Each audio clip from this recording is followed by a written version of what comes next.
Mission Impossible, à l'image de Miami Vice de Michael Mann, oui parce qu'il faut citer Michael Mann au moins une fois dans une vidéo pour que ce soit une bonne vidéo, donc, à l'image de Miami Vice, Mission Impossible prend le contre-pied total de la série télévisée. Brian De Palma tue dès les premières minutes l'équipe qui faisait toute l'essence du show TV, et ne se concentre que sur la star, le producteur, le patron, Monsieur Tom Cruise.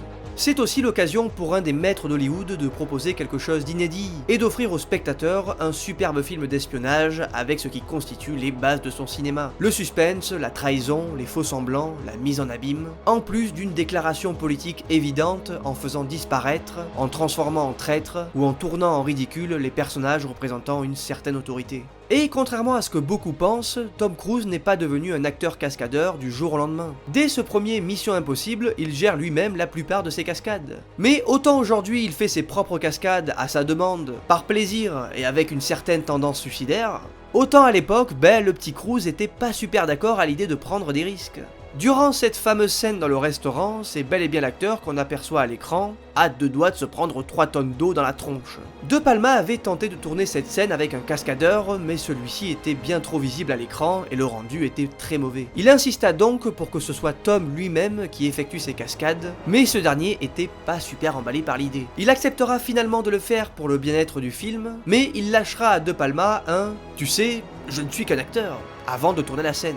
Assez ironique quand on sait les 300 casquettes qu'il porte de nos jours sur le tournage d'un de ses films. J'aimerais également terminer la parenthèse anecdote Wikipédia par le fait que ce soit George Lucas qui suggérera d'intégrer au film la scène de briefing pour la mission de Prague, histoire que tous les spectateurs s'y retrouvent. Assez rigolo quand on sait que 20 ans plus tôt, c'est De Palma qui suggérera à Lucas de mettre un texte explicatif avant son Star Wars, histoire que tous les spectateurs s'y retrouvent également. Ceci étant dit, j'aimerais parler du film à travers le prisme de sa scène phare, le braquage du siège de la CIA. La prouesse est sans précédent. De Palma se paye le luxe de citer Jules Dassin et de faire régner un silence de mort pendant plusieurs longues minutes de ce qui est censé être un blockbuster commandé par une star voulant que tous les projecteurs soient sur lui. Et en effet, tous les regards seront sur Cruise à ce moment-là. Mais ça n'est pas Cruise qu'on observe avec fascination, c'est la manière dont il est mis en scène. Ici nous sommes que de simples serpents, et Brian De Palma nous charme. On ne lâchera pas le film du regard, on est dedans de bout en bout. Tom Cruise est enfermé dans un décor qui pourrait tout droit sortir d'un Kubrick. L'opération est simple, encoder des fichiers sur une disquette, mais la salle est protégée par des empreintes rétiniennes, des capteurs de chaleur, de bruit et de pas. Toute l'opération ne tient qu'à un fil, littéralement. La menace est partout.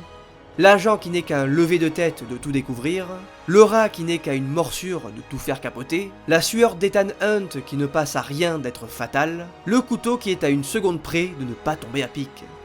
Plus de 10 minutes de silence insoutenable pour les personnages et pour nous spectateurs. Là où 95% des réals auraient casé une musique, De Palma n'en fait rien. Il laisse le silence percer la scène, jusqu'à ce que la mission soit accomplie et que Danny Elfman refasse surface. Une leçon de maîtrise comme rarement il ne vous sera donné d'en voir. Le découpage est parfait, il alterne entre les différents protagonistes afin que le stress soit palpable de tous les côtés. L'enchaînement des plans sont tout aussi ahurissants les uns que les autres. La scène deviendra culte instantanément.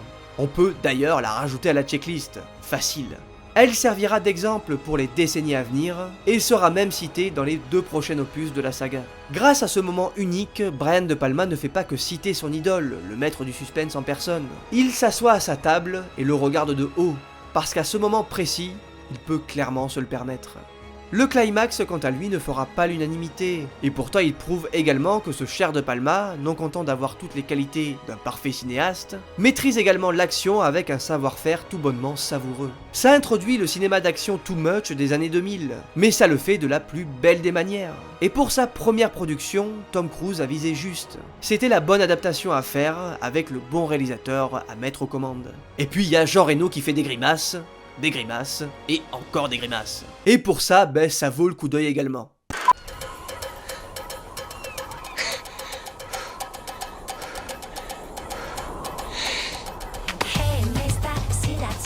In order to do my job, I have to ask myself, who is Tom Cruise? What is Tom Cruise? Why is Tom Cruise? When is Tom Cruise? Mission Impossible 2 commence par une scène qui aura fait parler d'elle, où Tom Cruise, avec la subtilité d'un buffle, nous fait comprendre que malgré les difficultés, il est toujours le roi, et le sommet n'est qu'une formalité. Alors, la scène est too much à souhait, mais personnellement, je trouve qu'elle s'inscrit parfaitement dans les intentions du film, qui est produit par Tom Cruise pour Tom Cruise.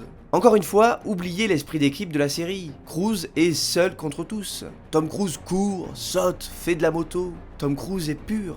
C'est l'ange Gabriel. Les flammes ne peuvent l'atteindre. La mort ne peut l'attraper. Après 2 films où il n'apparaît quasiment pas sur l'affiche, où il est simplement un écrou dans des machines plus grosses que lui, où il ravalera son ego pour laisser parler son talent, après 3 ans à se consacrer corps et âme au projet d'autres artistes, la frustration était bien trop grande pour ne pas complètement vriller dans ce Mission Impossible 2. Vidéo de propagande à la gloire du plus petit des grands acteurs hollywoodiens. Et avec tout ça, on pourrait croire que je n'aime pas ce film, mais détrompez-vous. Je trouve que c'est un superbe nanar qui jouit d'une telle personnalité que je le préfère 1000 fois à la plupart des grosses productions actuelles totalement insipides. MI2 a de la gueule. Ça on peut pas lui enlever. Et malgré ce qui a été dit sur la non-implication de John Woo dans le projet au détriment d'un Tom Cruise omniprésent, revoyez le film et vous verrez qu'il s'inscrit parfaitement dans la filmographie du réal. Il y a des ralentis et des colombes, donc bon, voilà quoi. Le film a aussi cette force d'entamer le nouveau millénaire en le comprenant parfaitement et en assimilant d'emblée son style. Là où certains films du début des années 90 sont parfois encore trop marqués de l'esthétique des années 80. Ses points faibles vont résider principalement dans son récit. Un virus qu'un grand méchant veut libérer pour détruire le monde, une romance insupportable, Doug Gray Scott insupportable, qui à l'époque d'ailleurs refusera le rôle de Wolverine pour jouer avec Tom Cruise, Dieu merci. La puissance du tout va résider dans les scènes d'action signées Woo, où on peut trouver ça forcé par moments, mais encore une fois, ces scènes s'inscrivent dans une logique temporelle et artistique. Tom Cruise commence à prendre du plaisir à effectuer ses cascades lui-même. Parfois très dangereuses, mais étant producteur, il peut faire ce qu'il veut. C'est lui qui escalade en début de film. C'est lui qui effectue des sauts de plusieurs mètres. C'est lui qui passe à travers les flammes en moto. Et cette scène avec le couteau, c'est lui qui l'effectue sans le moindre trucage. À 2 doigts de devenir borgne pour un beau plan. Avec, j'imagine, John Woo complètement en sueur avant de dire couper. C'est la genèse de ce qui sera une des marques de fabrique de Cruise. D'ailleurs, ce dernier s'amuse de l'image de casse-cou qu'il s'est créé avec ce film, participant même à des parodies aux côtés de son cascadeur présumé, un certain Ben Stiller. Et c'est de toute façon toujours un plaisir de voir Ben Stiller parodier Tom Cruise.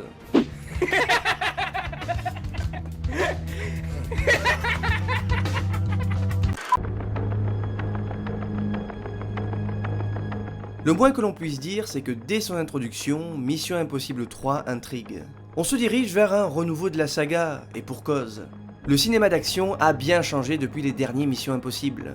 Jason Bourne est passé par là. Mais ce 3e opus enfoncera le clou et emportera le blockbuster hollywoodien vers une nouvelle ère.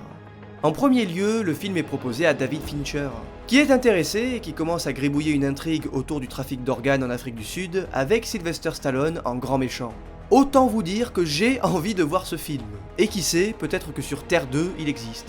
Mais Cruise n'est pas emballé par l'idée, et Fincher ne va pas chercher plus loin et s'en va. J.J. Abrams, auréolé du succès d'Alias et de Lost, est convoqué par Tom Cruise lui-même, fan des séries du bonhomme, notamment Alias, et lui demande de prendre la place de réalisateur et d'offrir son savoir-faire afin d'embellir son gagne-pain le plus précieux. Abrams s'exécute et il est vrai, offre un incroyable film d'action. Il modernise la saga avec des idées de mise en scène intéressantes, des mouvements de caméra très immersifs qui suivent au plus près l'action, et introduit un MacGuffin très mystérieux qui n'a pas vraiment besoin de se dévoiler, et qui rajoute un certain mystère plutôt bienvenu. Le regretté Philip Seymour Hoffman offre une performance ahurissante, à tel point qu'il en devient terrifiant de crédibilité. Surtout après cette introduction et le sort tragique qu'elle réserve au protagoniste. Ça, c'était avant d'arriver au moment fatidique et de ne tomber que sur un pétard mouillé, tant le film se dégonfle et ne va pas au bout de ses idées. Retombant dans les poncifs du genre avec un happy end chiant à mourir, alors que l'introduction annonçait un destin tragique pour notre cher Ethan Hunt, ce qui aurait pu le faire gagner en substance et amener encore plus haut une saga qui avait déjà une belle réputation. En tout cas, le film garde malgré tout une certaine fraîcheur, grâce notamment à ses scènes d'action, toutes plus folles les unes que les autres. Malgré de bonnes idées et un cinéma dans l'air du temps, le film ne parvient pas à décoller au box-office. À cause de ses nombreuses sorties médiatiques, Tom Cruise ne parvient plus à fédérer. Ce que la Paramount a vite compris en mettant fin au contrat de Cruise quelques semaines après la sortie du film, et après 14 ans de fidèles et loyaux services. La boîte de production accuse Cruise de suicide créatif, après ses débordements scientologues, et ne veut plus être associé à la star. Les films vont alors s'enchaîner pour lui, et le succès ne repointera pas le bout de son nez. En 2011, Tom Cruise n'est plus le roi du box-office, et pour revenir au sommet, il décide de remodeler la saga Mission Impossible. Fini Ethan Hunt seul contre le monde, désormais il partage l'affiche avec son équipe. Le scénario est toujours aussi basique, et après un Philip Seymour Hoffman au top dans le dernier opus, on peut regretter qu'ici l'antagoniste soit totalement insipide, sans aucune personnalité, quasi invisible. Mais le film reste malgré tout très fun de par son inventivité et sa réalisation signée Brad Bird, qui réalise ici son premier film en images réelles après ses classiques de l'animation. On retrouve d'ailleurs la fantaisie de l'animation dans la mise en scène de Bird, l'évasion très cartoonesque de la prison en Russie, la scène de la chambre forte au Kremlin, la tempête de sable, et bien entendu la scène du métrage, l'ascension du Burj Khalifa de Dubaï qui aura fait beaucoup de bruit de par la séquence incroyablement prenante, mais surtout de par la conception de cette même séquence qui voit Tom Cruise réellement se balancer au-dessus du vide et effectuer l'ensemble des cascades lui-même. Après l'autodérision, c'est la prise de risque, l'amour du métier d'acteur et la dévotion qu'il y met qui offrent une seconde jeunesse à la star. Et ça marche, le film est un énorme succès critique et commercial. Cruise est de nouveau au top. Il a enfin trouvé le créneau où se positionner, et ce sera l'action.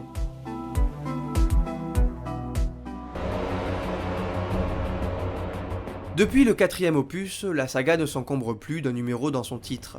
Les ambitions sont désormais évidentes, concurrencer le maître de l'espionnage au cinéma. Et, soyons honnêtes, avec ce 5e opus, il y parvient. On est sur ce qui se fait de mieux en termes de blockbuster américain. Macquarie enchaîne les morceaux de bravoure. Une mise en bouche ahurissante avec un Tom Cruise qui risque sa vie littéralement sous nos yeux, un passage hitchcockien à l'Opéra de Vienne, où espions et autres tireurs d'élite font le spectacle pendant le spectacle, tout aussi sobre que bougrement efficace, une scène aquatique des plus périlleuses, suivie d'une course-poursuite en voiture dans les rues marocaines, puis en moto, qui n'est pas sans rappeler l'époque où Tom Cruise n'avait pas peur de se brûler les ailes, pour finir par un climax aux antipodes de ce qui peut être proposé dans un film de cette ampleur. Je disais tout à l'heure que les blockbusters modernes avaient du mal à réussir leur sortie. Eh bien, Mission Impossible Rogue Nation me donne tort. 3 protagonistes autour d'une table, et une bombe qui menace d'exploser suffit à rendre ce final haletant, et conclut ce qui est sans aucun doute l'opus le plus réussi de la saga pour le moment. Une vraie merveille signée Christopher McQuarrie qui s'impose définitivement comme le nouveau maître de l'action movie à Hollywood. La force du film va également résider sur la gestion de ses personnages. Ilsa Faust en tête, interprétée par Rebecca Ferguson, qui se positionne comme le cœur du film. Un personnage fort, intelligent, superbement développé, l'alter ego d'Ethan Hunt, qui en plus enlève ses talons avant de courir, n'est-ce pas ? Une dose de fraîcheur dans cette saga est définitivement le personnage le plus intéressant à suivre. Tom Cruise, lui, n'est pas en reste, mais on va plus le retrouver à travers des prouesses techniques. Il se positionne désormais comme le digne héritier de Buster Keaton, Jean-Paul Belmondo et autres Jackie Chan. Ces cascades sont devenues sa marque de fabrique. Un atout de taille qui permet au film de bien se vendre et à Cruise de prouver je ne sais quoi. Peut-être son immortalité, qui est une des étapes de la scientologie. Une étape que Cruise a peut-être atteint. Parce qu'il est vrai que le temps passe et qu'il n'a quasiment pas d'emprise sur lui. Tom Cruise court, saute, se bastonne, s'accroche à un avion, tombe de moto. Rien ne peut l'arrêter. Et son prochain film semble révélateur d'un secret bien enfoui. Tom Cruise, une momie, sans aucun doute. How is he? Oh, you know, same old Ethan. What the hell is he doing? I find it best not to look.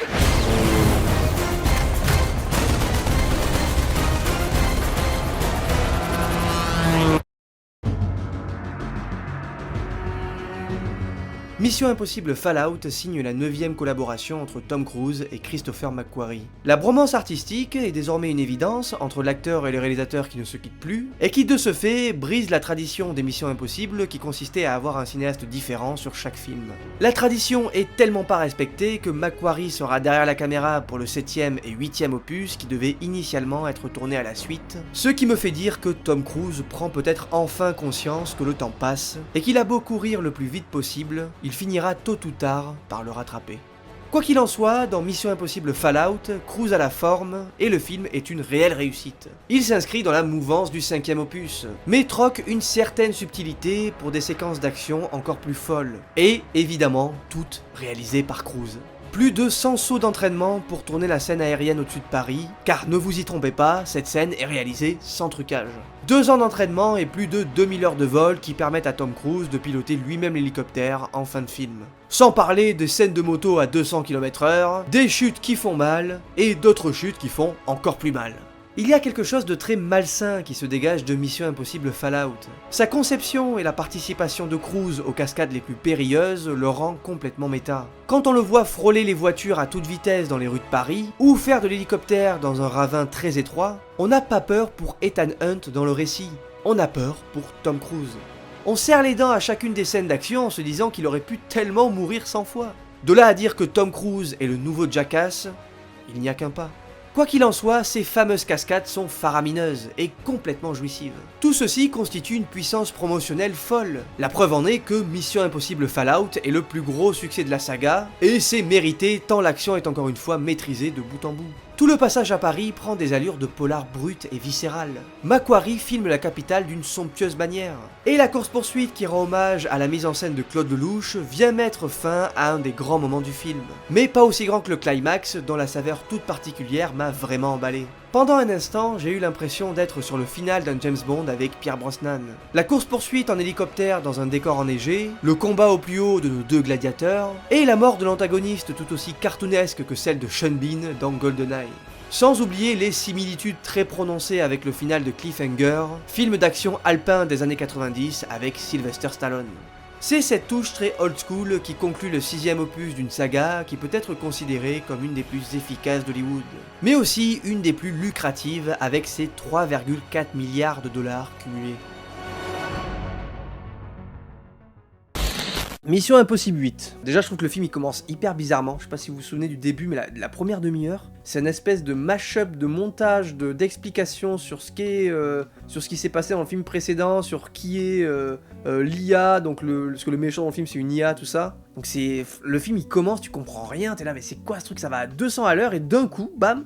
Au bout d'une demi-heure, le film se calme, commence à prendre un rythme de croisière, et t'es là, mais what the fuck, c'est quoi ce début de film trop bizarre? Encore une fois, on est sur un film qui dure 3 heures, quoi, et t'es là, et c'est le même principe que F1 le film, tu vois. T'es là, mais 3 heures pour ça, les gars, mais c'est trop long, c'est trop long, quoi.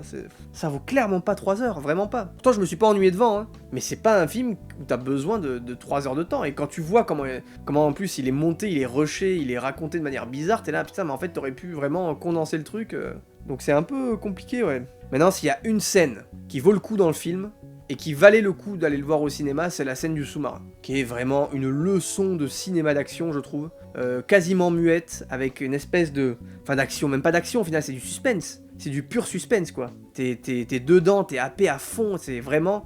Le film, pour moi, il démarre à partir de là, quoi. Cette scène en milieu de film de sous-marin, là, elle est fabuleuse. La scène aussi, l'espèce de poursuite à la fin en avion, elle est superbe aussi, parce qu'il y a une dimension tellement réelle, c'est tellement tangible que t'es dedans à fond. Mais effectivement, à part ces 2 scènes-là, le film, il est un peu compliqué, quoi. Enfin, l'intrigue globalement est confuse. L'intrigue, globalement, elle est ultra confuse. Il y a trop de passages explicatifs, ça manque de fluidité, du coup, ouais, c'est compliqué. Je sais pas pourquoi ils essayent forcément de relier tous les films entre eux, alors que ça alourdit juste l'ensemble, en fait, finalement. Et alors qu'il aurait juste fallu faire un nouveau méchant de la suite précédente et terminer, pas essayer forcément d'aller relier le truc. Ils ont ramené le mec qui travaille à la CIA dans le premier film de 96. Vous savez, c'est le mec où la fameuse scène où Tom Cruise tombe dans la salle avec son élastique là. Il fait tomber un couteau et t'as le mec comme ça qui arrive et qui voit pas le couteau, c'est le mec qui rentre. Et ben lui, ils l'ont fait revenir dans ce film-là pour faire un scientifique, machin, t'es là, oh là, vraiment, ils veulent vraiment tout relier, quoi, c'est un truc de ouf. Je suis allé le voir au ciné, j'ai pas passé un mauvais moment, mais je me suis dit, effectivement, ouais, vaut mieux que ça s'arrête là, quoi. Je pense que là, on est bien. Y a pas besoin de faire plus, quoi. En termes de mission impossible, je pense que là, on est nickel, quoi. Vraiment... Alors, qu'est-ce que vous me dites sur le chat? Un peu trop long ce Mission Impossible, ouais, tout à fait. Mission Impossible 8, j'ai bien aimé, j'ai pas ressenti les longueurs, l'histoire est intéressante, visuellement c'est beau. Tom Cruise le roi. Ok, bah écoute, oui, Tom Cruise le roi, bien évidemment, mais... La scène du sous-marin est incroyable. Ah ouais, non, ça c'est effectivement fabuleux. Par contre, l'histoire, c'est Terminator avec Tom Cruise, ah bon? Bah, par rapport à quoi? Parce que j'ai pas vu... j'ai pas vu le lien avec Terminator, mais... Sinon, en parlant de Tom Cruise, ils ont sorti l'affiche de son film avec Inarritu. Le titre du film, c'est Digger, et un teaser montrant un personnage, peut-être celui de Tom Cruise, avec une pelle, et le film est qualifié de comédie catastrophe, et il sort le 30 septembre 2026. Bah écoute, merci pour ces infos. Oui, tout à fait, je crois que Tom Cruise, c'est une sorte d'Elon Musk, qui va faire une énorme connerie, qui va mettre le monde un peu dans la merde, et il va essayer de réparer cette connerie, justement. Donc on va être sur une comédie un peu satirique, à mon avis. La mort du méchant, on en parle, je m'en souviens même pas. Si, il se mange un avion, non? C'est un truc comme ça? Il se mange une aile d'avion, c'est pas ça? Je crois que c'est un truc comme ça, ouais. Mais déjà, ce méchant là, le mec là, enfin, même l'acteur et tout, je trouve que ça allait pas du tout, quoi. Même dans la première partie là. D'ailleurs, ça devait s'appeler évidemment The Dead Reckoning partie 2, mais comme la partie 1 a très mal fonctionné, ils ont complètement changé leur démarche et leur approche de teasing. Ce que devrait faire d'ailleurs Kaamelott par exemple. Vu que le premier film a fait 1 million d'entrées, bah, le problème c'est que s'il sort le deuxième en l'appelant volume 2 partie 2, bah, en fait va y avoir moitié moins, donc moi je pense que volume 2 partie 2 de Kaamelott ça va faire 500 000 entrées quoi. Donc faut mieux pour moi il aurait dû appeler ça Kaamelott et le royaume de l'ogre, Kaamelott et la recherche du Graal, Kaamelott et je sais pas, tu vois, ce genre de truc à la Star Wars, quoi. Et pas mettre des parties 1, partie 2, là où les gens doivent s'engager forcément, enfin c'est compliqué, quoi. Et effectivement, le chien n'a pas aimé Mission Impossible 8, tout à fait.